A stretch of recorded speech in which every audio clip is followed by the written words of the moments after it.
ಕೆಲವೇ ಕ್ಷಣಗಳಲ್ಲಿ ಸಾಂಸ್ಕೃತಿಕ ನಗರಿ ಮೈಸೂರಿಗೆ ಪ್ರಧಾನಿ ಮೋದಿ ಆಗಮಿಸಲಿದ್ದಾರೆ. ನರೇಂದ್ರ ಮೋದಿ ಸ್ವಾಗತಕ್ಕೆ ಅರಮನೆ ನಗರಿ ಸಜ್ಜಾಗಿದೆ. ಮಧ್ಯಾಹ್ನ 3:15 ಓವಲ್ ಮೈದಾನಕ್ಕೆ ನಮೋ ಎಂಟ್ರಿ ಕೊಡಲಿದ್ದಾರೆ. 3:25 ವಿವೇಕ ಸ್ಮಾರಕಕ್ಕೆ ಭೇಟಿ ನೀಡಲಿದ್ದಾರೆ. ಆ ಬಳಿಕ ರಾಮಕೃಷ್ಣ ಆಶ್ರಮದಲ್ಲಿ ಸ್ವಲ್ಪ ಹೊತ್ತು ಧ್ಯಾನ ಮಾಡಲಿದ್ದಾರೆ ಪ್ರಧಾನಿ. ವಿವೇಕ ಸ್ಮಾರಕವನ್ನ ಲೋಕಾರ್ಪಣೆ ಮಾಡುವ ಕಾರ್ಯಕ್ರಮ ರಾಮಕೃಷ್ಣ ಆಶ್ರಮದಲ್ಲಿ, ಮೈಸೂರಿನ ರಾಮಕೃಷ್ಣ ಆಶ್ರಮದಲ್ಲಿ ಅಲ್ಲಿ ಕಾರ್ಯಕ್ರಮಕ್ಕೆ ವೇದಿಕೆ ಕೂಡ ಸಿದ್ಧವಾಗಿದೆ. ಆ ವೇದಿಕೆ ಕಾರ್ಯಕ್ರಮದಲ್ಲಿ ಪ್ರಧಾನಿ ಮೋದಿ ಕೂಡ ಭಾಗಿಯಾಗ್ತಾರೆ.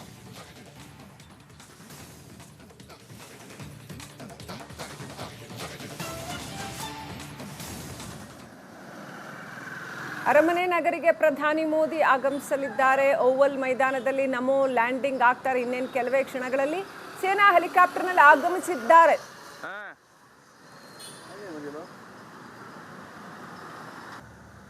ಆಲ್ ರೈಟ್, ಈಗಾಗಲೇ ಮೋದಿ ಆಗಮಿಸಿದ್ದಾರೆ ಅನ್ನುವಂಥ ಡೀಟೇಲ್ಸ್ ಬರ್ತಾ ಇದೆ. ಅವರನ್ನ ರಾಜ್ಯದ ಮುಖ್ಯಮಂತ್ರಿ ಡಿ.ಕೆ. ಶಿವಕುಮಾರ್ ಓಲ್ಡ್ ಮೈದಾನದಿಂದ ರಾಮಕೃಷ್ಣ ಆಶ್ರಮದವರೆಗೆ ಸಾಥ್ ಕೊಟ್ಟಿದ್ದಾರೆ. ಅವ್ರನ್ನ ಬರಮಾಡಿಕೊಂಡಿದ್ದಾರೆ. ಇನ್ನಷ್ಟು ಅಪ್ಡೇಟ್ ಪಡ್ಕೊಳ್ಳೋಣ. ನಮ್ಮ ಪ್ರತಿನಿಧಿ ಅಭಿಷೇಕ್ ಕನೆಕ್ಟ್ ಆಗಿದ್ದಾರೆ. ಅಭಿಷೇಕ್, ಪ್ರಧಾನಿ ಮೋದಿ ಅವರು ಆಗಮಿಸಿದ್ದಾರಾ ಮೈಸೂರಿಗೆ? ಏನೆಲ್ಲ ಅಪ್ಡೇಟ್ ಲಭ್ಯ ಆಗ್ತಾ ಇದೆ ಈ ಕಾರ್ಯಕ್ರಮಕ್ಕೆ ಸಂಬಂಧಪಟ್ಟಂತೆ?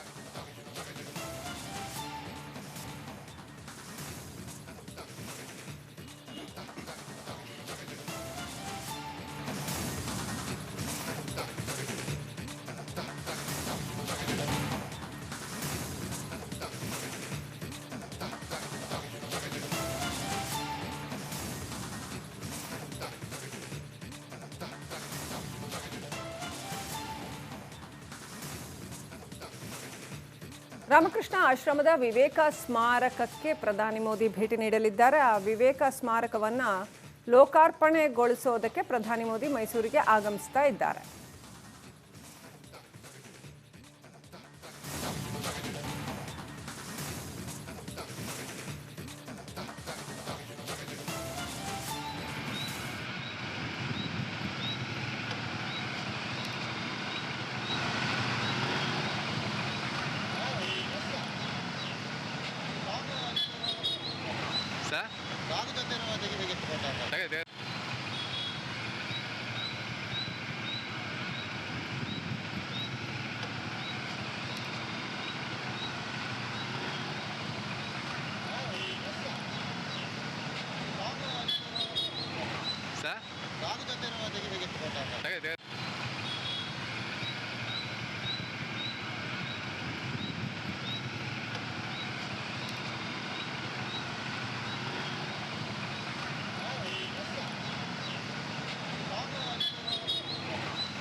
ಮೈಸೂರಿಗೆ ಪ್ರಧಾನಿ ಮೋದಿ ಆಗಮಿಸಲಿದ್ದಾರೆ. ನರೇಂದ್ರ ಮೋದಿ ಸ್ವಾಗತಕ್ಕೆ ಮೈಸೂರು ಸಜ್ಜಾಗಿದೆ.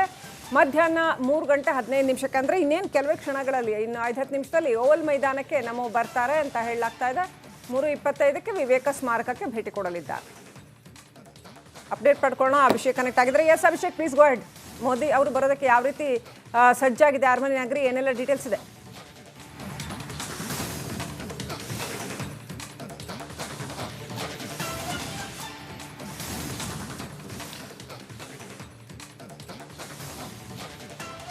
ಶ್ರೀಲಕ್ಷ್ಮಿ, ಮೊದಲನೇದಾಗಿ ಮೋದಿರವರು ಇವತ್ತು ರಾಜ್ಯಕ್ಕೆ ಆಗಮಿಸ್ತಾ ಇರುವಂತದ್ದು ಕೇವಲ ಒಂದು ಕಾರ್ಯಕ್ರಮವನ್ನ ಮಾತ್ರ ಹಾಕೊಂಡಿರುವಂತದ್ದು. ಸಾಮಾನ್ಯವಾಗಿ ಮೋದಿರವರು ಬಂದಂತ ಸಂದರ್ಭದಲ್ಲಿ ಪಕ್ಷದ ಕಾರ್ಯಕ್ರಮ ಇರ್ಬೋದು, ಬೇರೆ ಬೇರೆ ಕಾರ್ಯಕ್ರಮಗಳನ್ನು ಕೂಡ ಹಾಕೊಂಡ್ಬರ್ತಾರೆ. ಆದ್ರೆ ಈ ಬಾರಿ ಮೈಸೂರಿನಲ್ಲಿರುವ ವಿವೇಕ ಸ್ಮಾರಕದ ಉದ್ಘಾಟನೆಗೆ ಮಾತ್ರ ಸೀಮಿತಪಟ್ಟಂತೆ, ಈ ಕಾರ್ಯಕ್ರಮಕ್ಕೆ ಸೀಮಿತಪಟ್ಟಂತೆ ಪ್ರಧಾನಿ ನರೇಂದ್ರ ಮೋದಿ ಬರ್ತಿರುವಂತದ್ದು. ಈ ಸದ್ಯದ ಮಟ್ಟಿಗೆ ಇರುವಂತಹ ಚಿತ್ರಣ, ಏರ್ಪೋರ್ಟ್ ಸುತ್ತಮುತ್ತ ಇರುವಂತ ರಸ್ತೆಗಳನ್ನ ಪೊಲೀಸರು ಡೈವರ್ಟ್ ಮಾಡ್ತಿರುವಂತ ದೃಶ್ಯವನ್ನ ನೋಡ್ತಾ ಇದ್ದೇವೆ. ಕಾರಣ ಏರ್ಪೋರ್ಟ್ಗಾದ್ರೂ ಆಗಿರ್ಬೋದು, ಓವಲ್ ಗ್ರೌಂಡ್ಗಾದ್ರೂ ಆಗಿರ್ಬೋದು, ಪ್ರಾಕ್ಸಿಮಿಟಿ ಪ್ರಧಾನಮಂತ್ರಿಗಳು ಎಲ್ಲೆಲ್ಲಿ ಓಡಾಡ್ತಾರೆ ಅದರ ಸುತ್ತಮುತ್ತ ಕ್ಲಿಯರೆನ್ಸ್ ಇರಬೇಕು ಅನ್ನೋ ಕಾರಣದಿಂದಾಗಿ ಈಗ ಏರ್ಪೋರ್ಟ್ ಸುತ್ತಮುತ್ತ ಇರುವ ರಸ್ತೆಗಳನ್ನ ಬ್ಲಾಕ್ ಮಾಡಿರುವಂಥದ್ದು. ಸುಮಾರು ಇನ್ನು 15 ನಿಮಿಷಗಳ ಸಮಯ ಇರುವಂಥದ್ದು. 3:15 ಎಕ್ಸ್ಪೆಕ್ಟೆಡ್ ಲ್ಯಾಂಡಿಂಗ್ ಇರುವಂಥದ್ದು. 3:25 ವೇಳೆಗೆ ಅವರು ಕಾರ್ಯಕ್ರಮದ ಸ್ಥಳವನ್ನ ತಲುಪೋರಿದ್ದಾರೆ. ಈ ಕಾರಣದಿಂದಾಗಿ ಮೈಸೂರಿನ ಬಹುತೇಕ ರಸ್ತೆಗಳಲ್ಲಿ, ಅಂದ್ರೆ ತೀರಾ ಬೆಂಗಳೂರಿನಷ್ಟು ಟ್ರಾಫಿಕ್ ಸಮಸ್ಯೆ ಇಲ್ಲದಿದ್ರೂ ಕೂಡ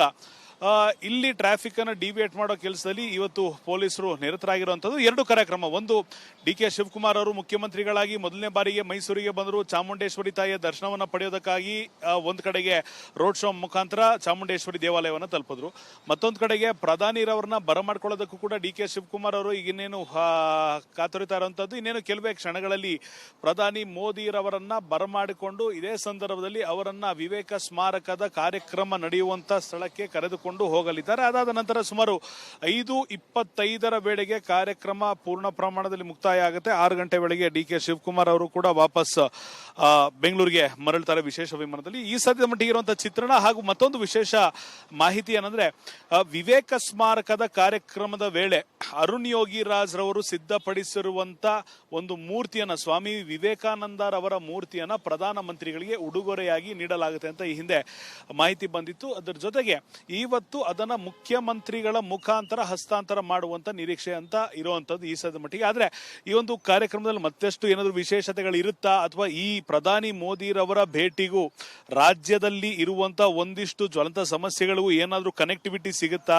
ರಾಜಕೀಯ ಚಿತ್ರಣವನ್ನೇನಾದ್ರೂ ಇವತ್ತು ಡಿ.ಕೆ. ಶಿವಕುಮಾರ್ ಅವರು ಮೋದಿರವರು ಮಾತನಾಡ್ತಾರ ಅನ್ನೋದು ಕೂಡ ಇವತ್ತು ಕುತೂಹಲ ಇರುವಂತದ್ದು. ಕಾರಣ ಏನು ಅಂದ್ರೆ, ತಮಿಳುನಾಡು ಹಾಗೂ ಕರ್ನಾಟಕದ ನಡುವೆ ನೀರು ಬಿಡುವಂತ ವಿಚಾರವಾಗಿ ಈಗಾಗಲೇ ಯಾವ ರೀತಿ ತಾರಕಕ್ಕೇರಿದೆ ಸಮಸ್ಯೆಗಳು ಅಥವಾ ಯಾವ ರೀತಿ ಗೊಂದಲ ಹೆಚ್ಚಾಗಿದೆ ಅನ್ನೋದನ್ನು ಗಮನಿಸಿದ್ದೇವೆ.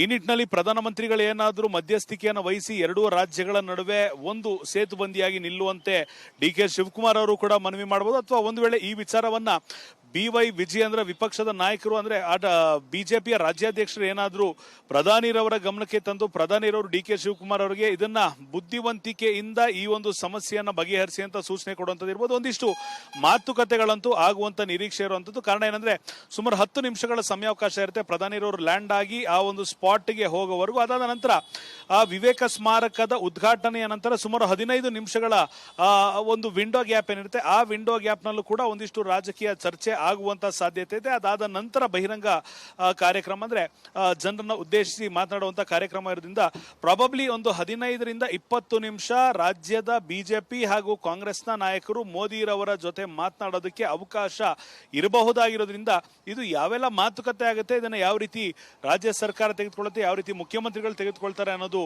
ಈಗ ಕಾದ್ ನೋಡಬೇಕಾಗಿರೋ ಅಂಶ ಆಗಿದೆ. ಶ್ರೀಲಕ್ಷ್ಮಿ, ರಾಜ್ಯದ ಬರದ ಪರಿಸ್ಥಿತಿಯ ವಿಚಾರ ಇರಬಹುದು ಅಥವಾ ಅದು ಕಾವೇರಿ ನೀರಿನ ವಿಚಾರದಲ್ಲಿ ನಿರಂತರವಾಗಿ ರಾಜ್ಯಕ್ಕೆ ಆಗ್ತಾ ಇರುವಂಥ, ಇವತ್ತೇನೋ ಮಳೆ ಬಂದಿದೆ ಸರಿ, ಆದರೆ ನಿರಂತರವಾಗಿ ರಾಜ್ಯಕ್ಕೆ ಆಗ್ತಾ ಇರುವಂತಹ ಒಂದು ಸಮಸ್ಯೆ ಇರಬಹುದು. ಇಂಥ ವಿಚಾರಗಳ ಕುರಿತಾಗಿ ಮತ್ತು ಕೇಂದ್ರದಿಂದ ಬರಬೇಕಾಗಿರುವಂತಹ ಅನುದಾನ ಇರಬಹುದು.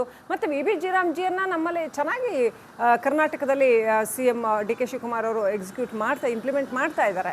ಇಂಥ ವಿಚಾರಗಳಿರ್ಬೋದು, ಇದನ್ನೆಲ್ಲ ಶೇರ್ ಮಾಡ್ತಾರಾ ಅನ್ನುವಂಥ ಒಂದು ಕುತೂಹಲ ಎಲ್ಲರಲ್ಲೂ ಇದೆ. ಅಭಿಷೇಕ್, ನೀವು ಹೇಳಿದ ಹಾಗೇನೆ, ಜೊತೆಗೆ ಅಭಿಷೇಕ್, ಈ ಸ್ಟೇಜ್ ಪ್ರೋಗ್ರಾಮಲ್ಲಿ ಏನೇನಿರುತ್ತೆ, ಆಮೇಲೆ ಈ ವಿವೇಕ ಸ್ಮಾರಕದ ವಿಶೇಷತೆಗಳೇನು, ಇನ್ನಷ್ಟು ಹೇಳೋದಾದ್ರೆ.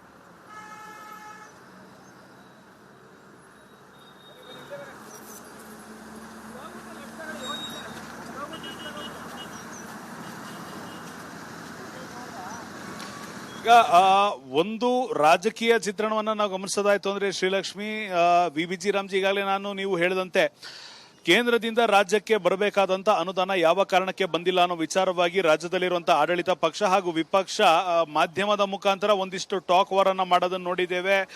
ಇವರ ಸ್ಪಂದನೆಗೆ ಅವರ ಪ್ರತಿಸ್ಪಂದನೆ, ಇವರ ರಿಪ್ಲೈಗೆ ಮತ್ತೊಂದು ಪ್ರತ್ಯುತ್ತರ ಸಿಗೋದನ್ನ ನಾವು ನೋಡಿದ್ದೇವೆ. ಆದ್ರೆ ಸಂಸದರ ಮುಖಾಂತರ ಕೇಂದ್ರ ಸರ್ಕಾರಕ್ಕೆ ಒತ್ತಡವನ್ನ ಹೇರಬೇಕು ಅಂತ ರಾಜ್ಯ ಸರ್ಕಾರ ನಾನಾ ಸಂದರ್ಭದಲ್ಲಿ ಹೇಳಿತ್ತು. ಆ ವಿಚಾರವನ್ನ ಮೋದಿರವರ ಬಳಿ ಮಾತನಾಡುವಂತ ನಿರೀಕ್ಷೆ ಇರುವಂತದ್ದು. ಮತ್ತೊಂದು ಕಡೆಗೆ 2028ರ ಚುನಾವಣೆ ಹತ್ತಿರ ಆಗ್ತಿದೆ. ಇದೇ ಸಂದರ್ಭದಲ್ಲಿ RSS ನ ಮುಖ್ಯಸ್ಥರಿಂದ ಒಂದಿಷ್ಟು ಬಿಜೆಪಿಯ ನಾಯಕರಿಗೆ ಕಳೆದ ಬಾರಿಯ ಬೈಠಕ್ನಲ್ಲಿ ಡಿ.ಕೆ. ಶಿವಕುಮಾರ್ ಅಂತ ಒಬ್ಬ ಹಿಂದೂ ನಾಯಕನನ್ನ ಎದುರಿಸೋದು ನಿಮ್ಗೆ ಕಷ್ಟಕರವಾಗುತ್ತೆ, ಯಾಕೆಂದ್ರೆ ಆತ ಪಾಲಿಸುವಷ್ಟು ಹಿಂದುತ್ವವನ್ನ ನಮ್ಮ ಪಕ್ಷದಲ್ಲಿರುವಂತ ಬಹುತೇಕರು ಪಾಲಿಸ್ತಿಲ್ಲ ಅನ್ನೋ ಸೂಕ್ಷ್ಮ ಸಂದೇಶವನ್ನ ಕೊಟ್ಟಿದ್ರು. ಈ ವಿಚಾರವನ್ನೇನಾದ್ರೂ ಬಿಜೆಪಿಯ ನಾಯಕನಾಗಿ ಅಥವಾ ಬಿಜೆಪಿಯ ನಾಯಕನ ಸ್ಥಾನದಲ್ಲಿ ನಿಂತು ಮೋದಿರವರು ಇವತ್ತು ವಿಜೇಂದ್ರ ಅವರಿಗೆ ಹೇಳ್ಬೋದು ಅಥವಾ ಹೇಳುವಂತ ಸಾಧ್ಯತೆ ಇರುವಂತದ್ದು. ಮತ್ತೊಂದು ಕಡೆಗೆ ಕಾವೇರಿ ನೀರು ವಿಚಾರ, ಮೇಕೆದಾಟು ವಿಚಾರ, ಈಗ ಮೇಕೆದಾಟಿನ DPR ವಾಪಸ್ ಬಂದಿರುವಂತದ್ದು ಒಂದಿಷ್ಟು ತಾಂತ್ರಿಕ ಸಮಸ್ಯೆಗಳು ಅಥವಾ ಪ್ರಶ್ನೆಗಳನ್ನ ಇರೋದನ್ನ ಕಳಿಸಿದ್ದಾರೆ. ಆ ವಿಚಾರವಾಗಿ ಮನದಟ್ಟು ಮಾಡುವಂತ ಸಾಧ್ಯತೆ ಇರಬಹುದು. ಮತ್ತೊಂದು ಕಡೆಗೆ ಕಾವೇರಿ ನೀರನ್ನ ಹರಿಸೋ ಅಂತ ಸಂದರ್ಭದಲ್ಲಿ ಯಾವ ರೀತಿ ನಮ್ಮ ರಾಜ್ಯದ ರೈತರಿಗೆ ಸಮಸ್ಯೆ ಆಗುತ್ತೆ, ನಮ್ಮಲ್ಲಿ ಇರುವಂತ ಡ್ಯಾಮ್ಗಳು ಎಷ್ಟು ಡೆಡ್ ಕೆಪಾಸಿಟಿ ಆಗಿದೆ, ಎಷ್ಟು ಡೆಡ್ ಸ್ಟೋರೇಜ್ ನಲ್ಲಿದೆ, ಈಗಿರುವಂತ ಸಂದರ್ಭದಲ್ಲಿ ಏನ್ ಮಾಡಬಹುದು, ಏನ್ ಮಾಡಕ್ ಆಗೋದಿಲ್ಲ, ಅದ್ರ ಜೊತೆಗೆ ಯಾವ ಕಾರಣದಿಂದ ಕೇಂದ್ರ ಸರ್ಕಾರದ ಸಹಾಯವನ್ನ ಕೋರ್ತಾ ಇದ್ದೇವೆ ಅಥವಾ ಅವರ ಇಂಟರ್ಫಿಯರೆನ್ಸ್ ಅನ್ನ ಕೋರ್ತಾ ಇದ್ದೇವೆ ಅನ್ನೋದನ್ನು ಕೂಡ ಡಿ ಕೆ ಶಿವಕುಮಾರ್ ಅವರು ಮೋದಿ ಅವರಿಗೆ ತಿಳಿಸುವಂತ ಸಾಧ್ಯತೆ ಇರುವಂತದ್ದು.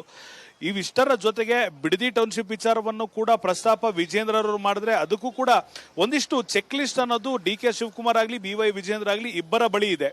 ಮೋದಿರವರು ಕೊಡುವಂತ ನಿಗದಿತ ಸಮಯದಲ್ಲಿ ಏನೆಲ್ಲ ಮಾತನಾಡ್ಲಿಕ್ಕೆ ಆಗತ್ತೆ, ಇಮಿಡಿಯೇಟ್ ಪ್ರಯಾರಿಟಿ ಏನಿದೆ ಆ ವಿಚಾರವನ್ನ ಮಾತಾಡೋದರ ಜೊತೆಗೆ ಇವತ್ತಿನ ಕಾರ್ಯಕ್ರಮಕ್ಕೆ ಅತ್ಯಂತ ಹೆಚ್ಚಿನ ಒತ್ತನ್ನು ನೀಡುವಂತ ಕೆಲಸವನ್ನ ಪ್ರಧಾನಮಂತ್ರಿ ಮೋದಿರವರು ಹಾಗೂ ಡಿ ಕೆ ಶಿವಕುಮಾರ್ ಅವರು ಮಾಡ್ತಾರೆ ಎಂದು ನಿರೀಕ್ಷೆ ಇರುವಂತದ್ದು. ಅದರ ಜೊತೆಗೆ ಯೂತ್ ಅಫೇರ್ಸ್ ಅಂದ್ರೆ ಈಗ ವಿವೇಕಾನಂದರಿಂದ ದೇಶಕ್ಕೆ ಹಾಗೂ ಪ್ರಪಂಚಕ್ಕೆ ಇರುವಂತ ಕೊಡುಗೆ ಏನು ಅನ್ನೋದನ್ನ ಮತ್ತಷ್ಟು ಮನದಟ್ಟು ಮಾಡಿ ಯುವಕರಿಗೆ ಹೊಸ ಯೋಜನೆಗಳು ಅಥವಾ ಆಶಯಗಳನ್ನ ಕಲ್ಪಿಸುವಂತ ಕೆಲಸವನ್ನ ಇವತ್ತಿನ ವೇದಿಕೆಯಲ್ಲಿ ಮೋದಿರವರು ಮಾಡ್ತಾರೆ ಅನ್ನೋದು ನಿರೀಕ್ಷೆ ಇದೆ. Shrilakshmi, thank you Abhishek ಡೀಟೇಲ್ಸ್ಗಾಗಿ.